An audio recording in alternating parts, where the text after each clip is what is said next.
평생학습이란 권리이자 의무다. 인간이 느끼는 행복들의 순위를 쫙 매겨보면요. 사랑하는 사람과 결혼을 했을 때, 자녀를 낳았을 때, 많은 돈을 벌었을 때, 이렇게 맛있는 음식을 먹거나 할 때, 그런 다양한 기쁘고 즐거운 행복의 종류들이 있을 텐데요. 이것들 이렇게 순위를 매겨보면은 인간이 가장 큰 행복을 느끼는 거는 뭔가 새로운 것을 배움으로써, 학습함으로써 새로운 깨달음을 얻었을 때 느끼는 행복이 가장 크다고 해요. 그래서 평생학습이란 이렇듯 인간이 느낄 수 있는 가장 큰 행복을 평생교육법과 같은 제도로 보장하고 보호하는 대한민국 국민의 권리이자 또 이렇게 내가 사회 구성원으로서 어린 시절부터 누려온 이 혜택으로 누려온 이 권리를 다른 사람들에게 나눠주고 내가 배운 것을 통해서 이 사회에 기여하는 그런 의무가 아닌가 싶어서 권리이자 의무라고 대답을 할 수 있을 것 같습니다. 네, 제가 정말 존경하는 인물 중에 대만의 초대 임시총통 여기 마셨던 이제 순원이라는 인물이 있는데요. 이분이 의사 출신이다 보니까 이런 유명한 말을 남기셨어요.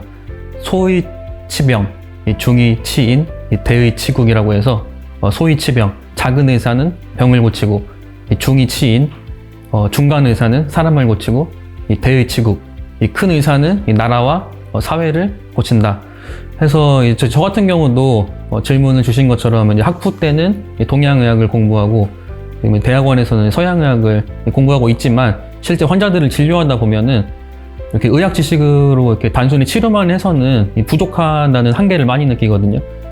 그런 측면에서 좀 순원 선생에 대한 존경심과 또 사회 그 제도를 어떻게 한의학과 관련 지을 수 있을까 하는 탐구심, 또 그리고 순원 선생이 마지막으로 그 문장 뒤에 이렇게 짤막하게 남기신 걸로 자신의 어떤 사회 제도를 개혁한 것은 불이라면은 자기 신앙이 기름이다 이런 말씀을 남기셨는데 개신교 신자셨거든요. 그래서 저 같은 경우도 약간 좀 이 세상을 의료계를 특별히 대한민국 의료계를 조금 더 천국과 같이 살기 좋은 곳으로 바꾸고 싶은 그런 소망과 신념이 또 큰 원동력을 차지한 것 같습니다. 네, 한의사로서 또 사회복지사로서 수년 동안 활동해 오면서 다양한 활동들이 기억에 남는데요. 사회복지학에서 주된 사회복지 대상으로 뽑는 대상이 아동, 노인, 청년, 난민을 주로 다루게 됩니다. 저 같은 경우는 좀 난민에 관한 부분이 기억에 가장 많이 남는데요. 저 같은 경우 이제 NGO를 통해서 이 한방 의료 봉사 활동을 레바논이나 요르단 같은 중동 국가로 좀 많이 다녀왔습니다. 중동이랑 한의학 하면은 뭔가 좀 잘 안 맞을 것 같기도 한데 실제로는 중동에서 우리나라의 그런 대장금이나 허전 같은 드라마가 공영방송에서 시청률 80% 90% 이상 나오게 되면서 그분들이 생각보다 한의학에 대한 이해도가 상당히 높으셨어요. 그래서 굉장히 한의사가 이제 난민촌에 진료를 하러 가면은 굉장히 반갑게 맞아주시고 그리고 또 이제 한의학의 장점 중에 하나가 이 현대의학이랑 다르게 CT나 MRI 같은 그런 대형 장비가 필요 없다 보니까 이동성이 굉장히 좋아서 마을 곳곳 돌아다니면서 방문 진료도 쉽게 할 수가 있었고 또 침이 효과가 빠르다 보니까 환자들도 만족하고 양방쌤들보다도 이렇게 한방 진료가 인기를 끌기도 하고 그렇다 보니까 또 이렇게 기억에 남는 것 중에 하나는 당뇨병 같은 걸로 이렇게 누워서 생활하시고 발이나 엉덩이 중에 욕창도 많이 생기신 분들이 있었는데 좀 평생학습과 관련지어서는 제가 이렇게 한의사이기도 하지만 이 사회복지학이나 요양보호사도 이렇게 평생학습을 통해서 공부를 했다 보니까 사실 그런 분들을 이렇게 체위를 변경하거나 이런 것을 이 의대나 한의대에서는 배우지 않는 것이거든요. 교육과 외적으로 평생학습을 통해서 배운 것들이 좀 그런 분들을 케어하고 진료하는데 조금 더 제가 배웠던 한의학이나 현대의학이랑 시너지를 발휘하지 않았나. 그래서 좀 가장 기억에 남는 활동은 난민들에 대한 봉사활동이었던 것 같습니다.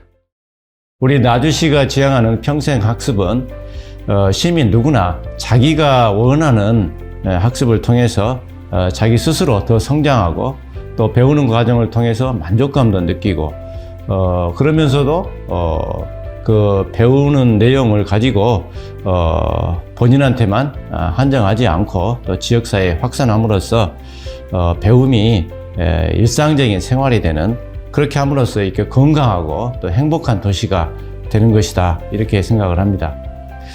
우리 나주시는 그 혁신도시가 건설되면서 16개 공공기관이 신규 이전되어서 그 인구의 한 30%가 혁신도시에 거주하고 있고 또 점차 증가하고 있는 그런 상황입니다. 우리 나주시가 이번에 이제 수상한 슬기로운 팜 재발견 이 프로그램은 새로 이렇게 이주해 오시는 분과 원래 여기에 살고 계신 원주민, 그리고 인근의 농촌 주민들 간의 상호 교류 기회를 통해서 서로 간에 이게 긍정적인 인식 전환이 필요하겠다, 이렇게 생각을 해서 개발한 이제 프로그램이다, 이렇게 말씀드릴 수 있겠고요. 이 프로그램을 통해서 이전기관 임직원 이제 가족들이 이 농촌 마을을 찾아가서 동네를 둘러보고 또 주민들과 대화 시간도 이렇게 갖게 되고 또 실제로 또 작물을 또 수확하는 체험도 하기도 합니다. 거기서 더 나아가서 또 수확한 작물을 가지고 새로운 레시피를 또 개발을 해서 그 체험 학습으로 이렇게 연결되는 것까지 이렇게 진행을 합니다. 이런 과정들을 참가자들이 개인 SNS라든가 또 이렇게 유튜브 이런 걸 통해서 직접 홍보하기도 하고 또 우리 나주시 그 유튜브에 마을별로 이렇게 운영한 내용들을 공개하고 있습니다. 그래서 이번에 이제 대상을 우리 평생학습 대상에서 우수상을 수상하게 된 것도 이러한 체험 또 학습 활동을 통해 지역 주민 상호 간의 공감을 이끌어내려고 했던 노력들이 좋은 점수를 얻은 것이 아닌가, 이렇게 생각을 합니다.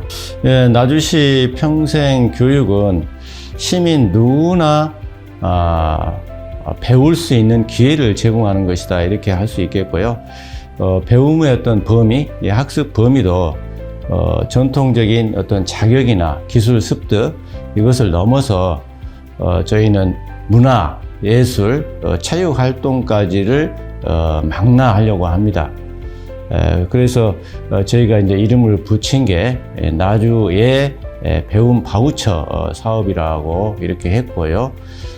그래서 전통적으로 해왔던 우리 평생학습에 더해서 이 사업을 통해서 1인당 15만 원씩을 이번에는 2,500명에 대해서 시범 사업으로 진행을 해서 이 배움을 통해서 새로운 경험과 자기 발전도 하지만 더 큰 즐거움 그리고 공동체 활동을 배움 과정에서 갖게 되는 이 공동체 활동을 통해서 지역사회에 단단한 서로 유대감도 확보하고자 그렇게 합니다.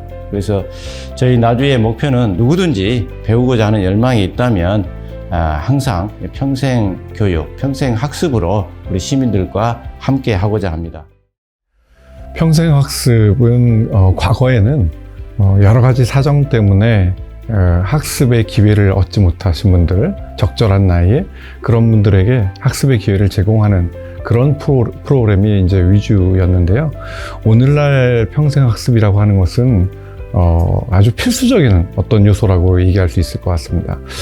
사회가 아주 급변하고 있고요.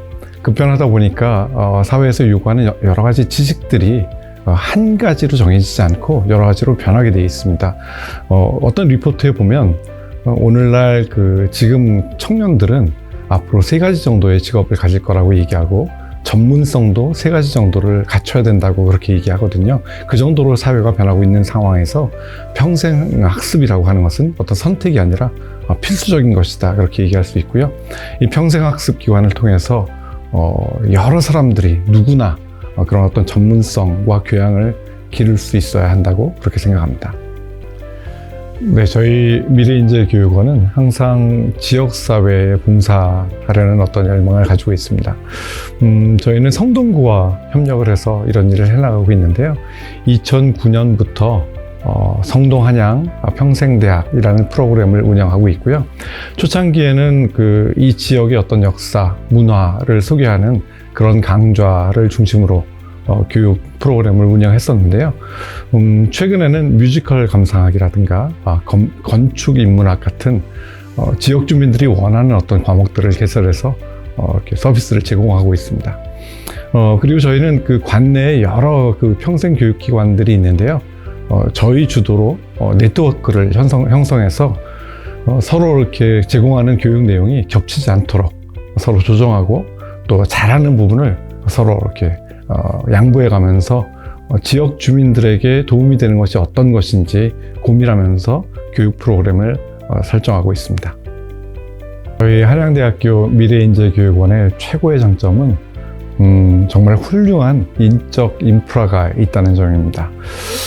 그 인적 인프라를 이용해서 지역의 주민들이 요구하는 어떤 컨텐츠뿐만 아니라 모든 사회인들이 원하는, 그리고 나아가서 세계인들이 원하는 그런 컨텐츠를 앞으로 계속 개발해 나갈 생각입니다. 뿐만 아니라 기술과 시대가 변하면서 교육도, 교육하는 방식도 바뀌어야 된다고 생각하는데요. 다양한 여러 가지 방식을 실험해서 정말 모든 사람들이 쉽게 접근할 수 있는 그런 평생 학습 기회를 드리도록 노력할 생각입니다. 마지막으로는 우리 한양대학교 미래인재교육원은 무엇보다도 교육기관입니다. 지식만 전하는 것이 아니라 정말 올바른 가치를 전하려고 노력을 할 것이고요. 마침 저희 그 한양학원은 사랑의 실천이라고 하는 굉장히 숭고한 가치를 가지고 있습니다. 우리가 먼저 교육기관에서 모든 사람들에게 사랑을 실천하려고 노력할 것이고요.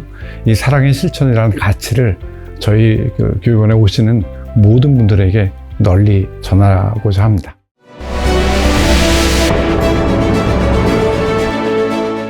섬이라는 지리적인 요인으로 섬 지역 주민들은 평생학습을 접할 수 있는 기회가 많지 않았습니다. 하지만 여수에서 공간 7개 연륙 연도교가 개통했고, 앞으로 화태에서 백야 4개 교량도 개통되면 해당 섬 지역으로 접근성이 편리해짐에 따라 우리 시는 2026년 여수 세계 섬박람회 성공 개최를 위해 섬 주민들의 평생학습 기회를 확대할 겁니다. 아울러 섬을 지속 가능한 평생학습 교육 터전으로 자리매김할 수 있도록 섬의 유무형 자원을 교육 프로그램으로 연계하는 콘텐츠 개발에도 더욱 노력하겠습니다. 프로그램을 운영하면서 섬의 역사와 문화를 어떻게 보존하고 발전시켜 갈 것인가에 대해서 섬 주민들과 많은 논의를 했습니다. 그 중에서도 섬을 대표하는 조형물과 벽화를 만드는 소재로 폐자원을 활용한 것은 섬 주민들의 정주 환경을 개선했을 뿐만 아니라 섬 관광 자원화에도 기여한 점이 보람됐고 기억에 남습니다. 또한 그 결과물을 시민들에게 알리고 동참할 수 있는 기회를 만들었다는 점에서 뜻깊게 생각합니다. 평생학습은 개개인에게 새로운 출발과 즐거운 인생으로 이어주는 연결고리하고 같다고 생각합니다. 이를 위해 여수시는 언제 어디서나 하고 싶은 것을 배울 수 있고 이룰 수 있도록 하는 지속 가능한 평생학습 생태계를 조성하려고 합니다. 사회 변동에 따라서 평생학습에서도 여러 가지 변화가 모색돼야 될 시기인 것 같습니다. 먼저 법 제도적인 면을 살펴보면 평생학습의 기반은 평생교육법에 근거하고 있습니다. 평생교육법 제2조 1항을 보면 평생교육은 총 6개 영역으로 구성되어 있습니다. 문화예술교육이라든지 민주시민교육이라든지 그다음에 이제 이런 학력 보완이라든지 취업 능력 향상이라든지 또 아울러 이런 성인문의 그 역량 강화라든지 총 이렇게 6개의 그 영역을 평생교육법에서는 규정하고 있습니다. 이런 법제도와 함께 사회적 변화도 저희가 살펴봐야 될 것 같습니다. 이제 100세 인생의 시대에 접어들었습니다. 린다 그레트는 사람의 생을 그동안에는 3단계 주기였지만 앞으로는 다단계의 생애 주기가 펼쳐질 거로 예상하고 있습니다. 3단계 생애 주기는 그동안 보면 공부하고 취업하고 그리고 은퇴하는 사람들의 생을 3단계로 규정하고 있습니다. 이와 달리 다단계 생애 주기는 학습하면서도 일을 하고 일을 하면서도 여가를 즐기고 또 여가를 즐기면서도 학습을 하는 이런 굉장히 다양한 활동들이 펼쳐지는 것을 말하고 있습니다. 이 다단계의 생애주기를 어떻게 수용하고 반영하고 또 지역민들과 함께 할 수 있는 도시 성장의 기반을 어떻게 마련하느냐가 평생학습의 주요한 과제라고 할 수 있습니다. 의정부시 평생학습원은 2019년도에 출범을 했습니다. 당시 출범하면서 의정부시 평생학습원의 전략은 크게 3가지였습니다. 첫 번째는 공간 이음, 두 번째는 일자리 이음, 세 번째는 공동체 이음이었습니다. 공간 이음은 시민들의 평생학습을 위한 학습 인프라를 구축하는 거였습니다. 단순하게 이제 공공공간 외에 민간들의 다양한 학습 공간을 발굴하는 게 공간 이음의 주요 내용이었고요. 두 번째 일자리 이음은 시민 강사나 학습 매니저들의 활동을 통해서 시민들의 평생학습 활동을 촉진하는 그런 전략을 구사를 했고, 세 번째는 공동체 이음은 공간과 이런 일자리 이음을 통해서 시민들의 실질적인 평생학습이 동아리 형태로 이루어져서 공동의 학습을 통한 공동의 가치 창출하는 것을 주요 전략으로 삼았습니다. 이런 3가지 전략을 통해서 이루어진 성과를 기반으로 해서 향후에 앞으로 의정부시 평생학습원의 전략은 2가지로 다시 재구성을 할 계획입니다. 첫 번째는 상호학습 체계입니다. 시민들의 자발적이고 역량 높은 그런 활동을 기반으로 해서 시민들이 서로 자신들이 쌓은 경험이나 지식들을 나눌 수 있는 그런 상호학습 체계를 구축하는 것이고요. 두 번째는 평생학습이 단순하게 교양이 아니라 자신의 문제와 지역사회 문제를 해결할 수 있는 보다 실천적이고 참여적인 활동을 지원해주는 현안 문제 해결형 상호학습 체계를 구축하는 것이 저희의 과제입니다. 이 2가지 이 상호학습 체계와 현안 해결형 이 학습 체계 구축이 민선 8개에서 추진하고 있는 시민대학의 형태로 구체화될 것으로 기대합니다. 의정부시 담길 프로젝트는 이러한 사회 변화를 반영하고 있습니다. 앞서 말씀드린 3개 전략에 따라서 의정부시 담길 프로젝트는 총 4개 분야를 진행을 했죠.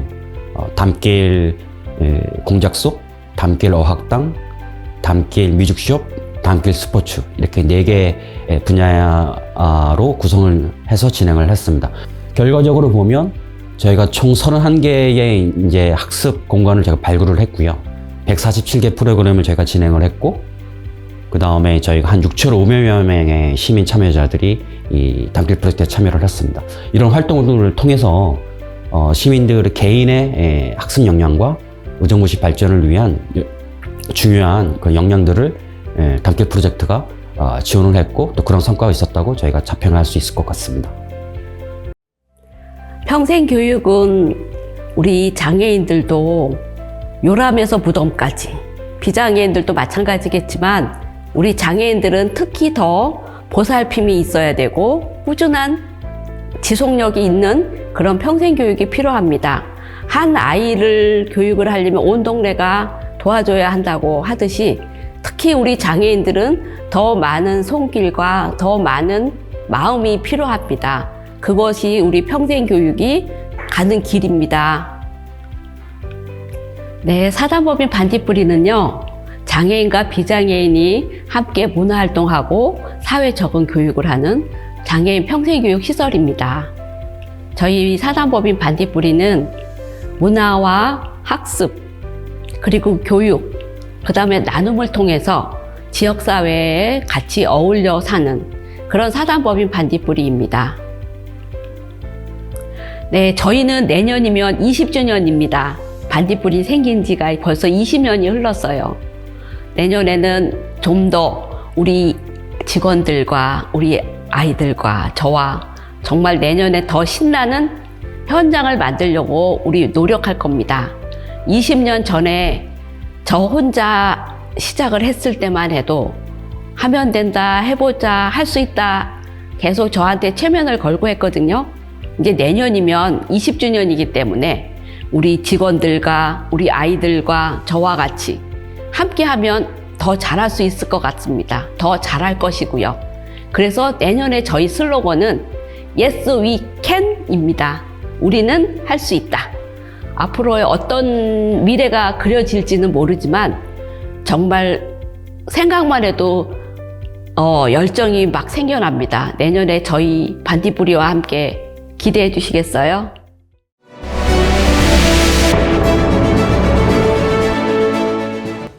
평생 학습은 바로 소통입니다.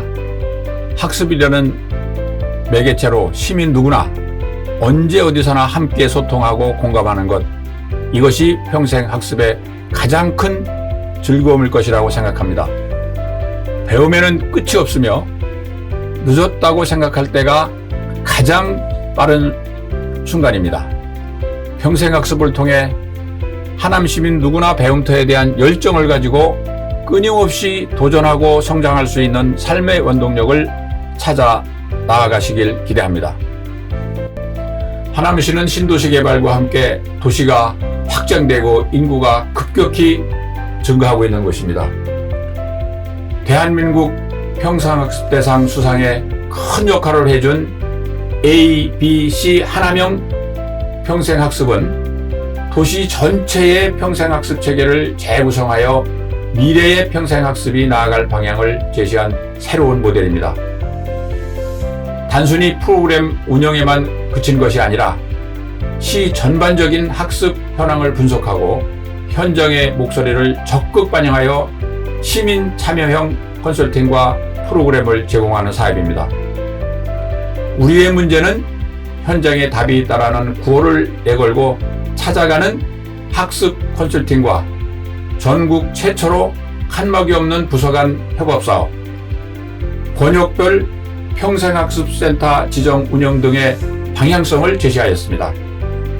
특히 권역별 평생학습센터의 경우 가까운 곳에서 학습 담당을 받으며 다양한 프로그램의 기회를 찾을 수 있는 역할을 톡톡히 수행할 것입니다. 향후 1개의 평생학습반, 8개의 거점 평생학습센터, 31개 평생학습마을, 100개 별자리 학습 공간을 중심으로 사람과 자원, 그리고 기관을 연결하는 촘촘한 평생학습망 구축을 통해서 시민 중심, 현장 중심, 소통 중심 평생학습 도시 조성에 힘쓰겠습니다. 부서 간 협업사업은 전국 최초로 추진한 사업으로 하남시 전 부서가 프로그램 기획부터 운영까지 그리고 평가까지 교육 프로세서 전반을 함께 참여하고 전문 컨설팅을 통해 시민의 교육 만족도를 극대화하는 것이 주목적입니다. 칸막이 없는 행정, 시민 중심형 적극 행정 실현을 위해서 총 49개 부서가 참여하여 67개 과제를 발굴하였으며 총 15개 부서와 16개 협업과제를 선정 운영하였습니다. 올해 하반기에는 시니어 기자단 전문가 양성, 주민자치 패실레이터 양성, 찾아가는 한국어 교실 등 다양한 특화 사업을 타 부서 간 협업을 통해 추진하고 시민 만족도 증진에 노력하고 있습니다. 모든 것은 현장에 답이 있습니다. 앞으로도 시민의 만족도 증진과 문제 해결을 위해 전 부서가 하나가 되어 시민 중심 현장형 평생학습 모델 구축에 힘쓰겠습니다.